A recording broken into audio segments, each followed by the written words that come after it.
Hey guys, since that we have technically officially been announced with the Nian banner, even though we don't have the banner art yet, I think that it's about time for me to talk about this banner and talk about if you should pull this banner, how many pulls, if you really want to pull this banner, should you pull, and all that good stuff. Alright, because this is a very complicated situation that we're going into this.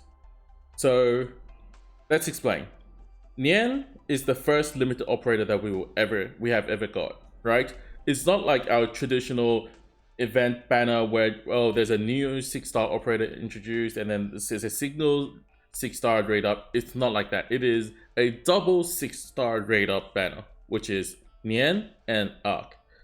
So the chance to get them or one of them is 70%. So out of all the 6 stars you will get, which is 2% at the start, and then you share that between 70 and 30. 70% is rate up, 30% is non-rate up, which is, you think, better than the usual 50-50. But if you think about it, let's say if you only want Nian, you're looking at a 35% chance out of all 6 stars to get Nian only, which is roughly translated to actually 0.7% chance when you're pulling.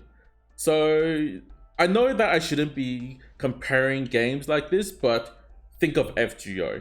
FGO is 0.7%, Nian or Ark, if you want one of them specifically, 0.7% chance. You know where I'm going, right? So if you know, you have to know what you're going into if you want to hard pull on this game. Yes, there is still the pity system, but the pity system is also very different. So usually when we're pulling normal banners, right, if you haven't got a 6-star in like 50 pulls, no matter how many banners before, like I pulled 10 in this banner, another 10 in this banner, like 5 banners over, and I've done 50 pulls without getting a 6-star.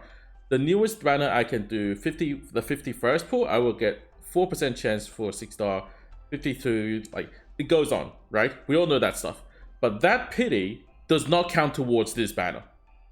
If you haven't read through the whole thing, if you haven't read through all the text here, that is how this banner works. So the pity doesn't carry over. Second of all, the double 6-star rate up. So if you put it down, it means that you're starting from 0 pity, and then even if you say, let's say you do like 50 pulls on average to get a 6-star, there is still only 35% chance out of that for that 6-star. 1/3 of the chance for that 6-star to be Nian if you really want her, or Ark if you really want him, which I don't really understand because I don't really like furries, but maybe you do. You never know. I never know, right? So if that happens, the chance of getting the specific operator, 6-star operator you want is extremely low. Extremely low.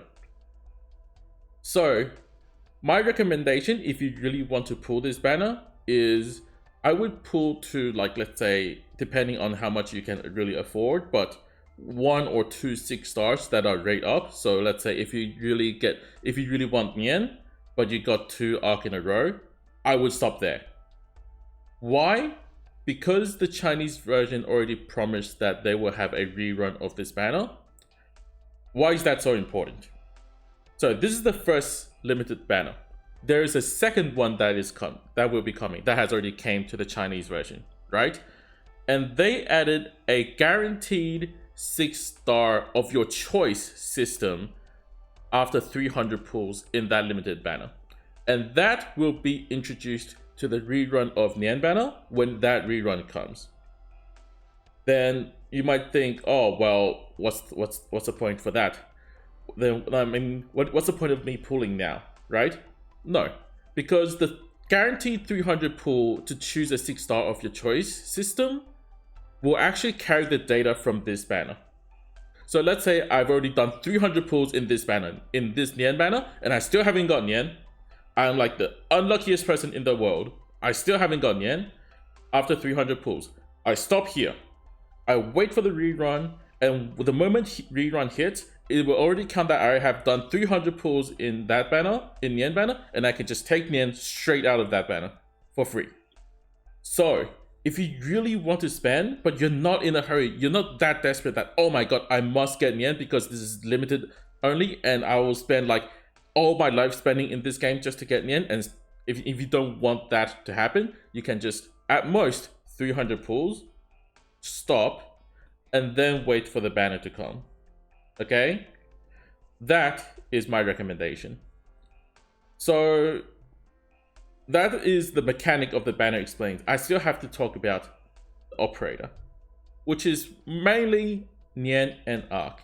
So let's talk about them real quick, okay? Because I think these are very interesting operators. And interesting they are. I don't see the need in them. Let's talk about that. So, our usual Arknights toolbox. Yes, we love this place. Nian is a defender, but she's so special even in defenders that you might think, oh, well, she's so special she might come into use in some future situation. I'm sorry to say that I haven't seen a certain situation that must need Nian that is required to clear the highest difficulty. Not even in CCs, okay? But still, let's talk about her real quick. Support defender, right? She's hot. Yuki Aoi as voice actors, goddamn perfect.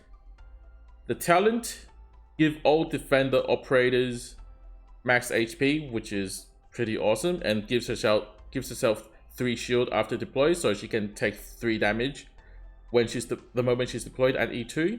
Pretty good. The skills. We all know we have to talk about the skills.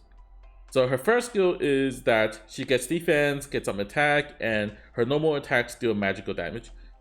So when you M3 her skill 1, she deals extra, her attack is plus 45%, and if you calculate that with her level 90, E2 90 attack, you're looking at somewhere around 900 damage of magic attack, which is pretty good. Looking at her attack interval is only 1.5 seconds. It is pretty good, I would say. So think of Hoshiguma skill 1, but magic attack. I think that's easy enough. Skill 2, stops attacking enemy, plus defense, plus block count, and inflict magical damage back to the attacker and silence them. So you can think of this as Quora skill 2, plus Hoshi skill 2, and then plus the silence from, let's say, Lapland. You might think, oh my god, that sounds pretty awesome, right? First of all, you have to think about the part that sometimes, mainly, should I say, when you're dealing with silence, you're dealing to like the spiders, which is most likely going to be killed by your range attacks anyway. If not, yes, this might come in handy, but not all the time. The reflect damage sounds nice at the start, but if you look at how there is a skill duration and a SP cost, it's not like always there. You can't use this skill just like Hoshi's skill 2 because there's a time limit. Obviously, if you only need it for a period of time, this can still work. So that's that. The block count plus 1 is super good. I have nothing against that. It is a legitimately good skill, but not necessarily needed. Skill 3, on the other hand, is very interesting. Gives herself plus 120% attack, which makes her attack like 1.4k, something around that. Nearby allies gain defense and block count plus 1. And get resistance, but that's not the point.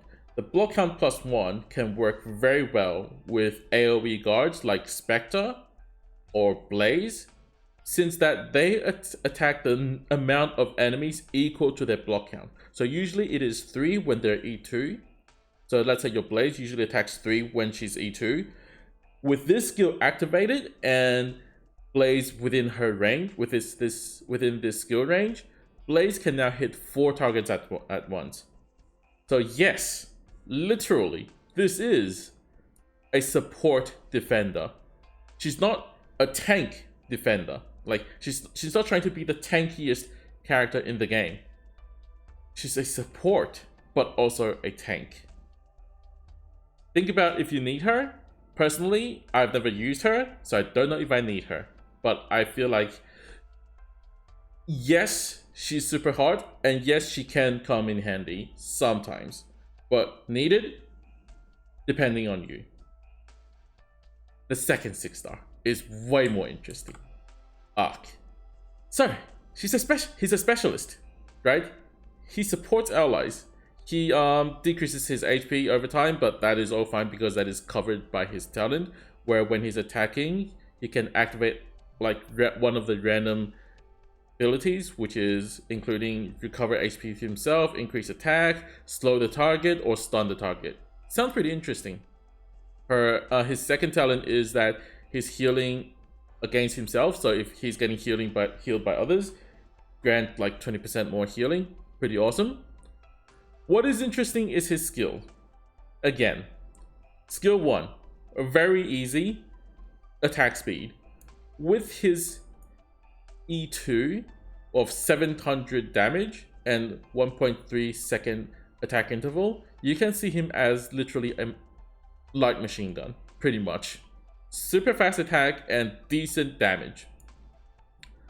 So you can even use him as a sniper if you really want to. It's pretty interesting.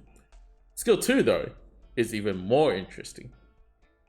Attack the nearest ally 15 times with 500 attack power. So let's say he's attacking a tank with over 500 defense. This is free buff, where they both get defense and HP, max HP by 80%. Pretty awesome, right? It's like a free buff to defenders. Nice skill.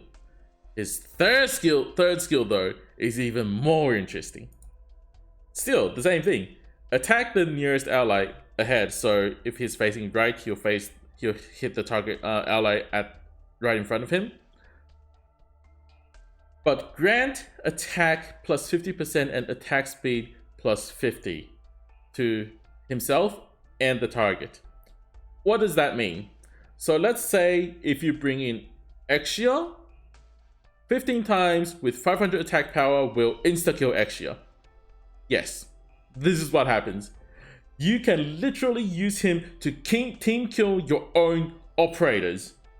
This is top tier in team killing. But okay, let's be serious. If you apply his buff to, let's say, Silver Ash becomes really strong for 20 seconds. So you'll be using it in Silver Ash skill 3, right? Obviously.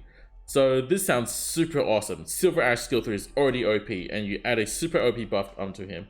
Makes him like double or even triple as OP. No. Like, yes, this sounds very good on paper, but rather than using Arc, I would bring Aya Filler instead and deal even more damage, or even better, because I can have skills at a skill at different timing. Why? Silver Ash skill 3 is already strong enough. Okay? I do not need another buff on him when I can have another operator just like have an extra damage source, rather than just having Arc to buff Silver Ash and just have a really strong true Silver Ash, true Silver Slash. It's good, it's strong, but it's too OP that you don't need it. Okay? So Arc and Nian, they're both really good characters. I'm not saying they're bad operators. They're not bad.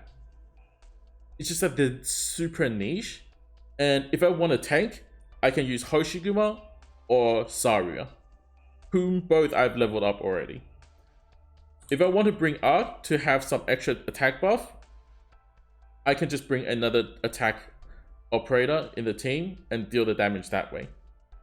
If I want a sniper, like I said, using his skill 1, I can just bring another sniper. If I want to have defense buff, I can just bring in another healer. Let's say Shining, who actually grants defense buff all the time, and her skill 3 actually grants a lot of defense at the same time. So just in general, they're good, but not worth your life saving just to pull.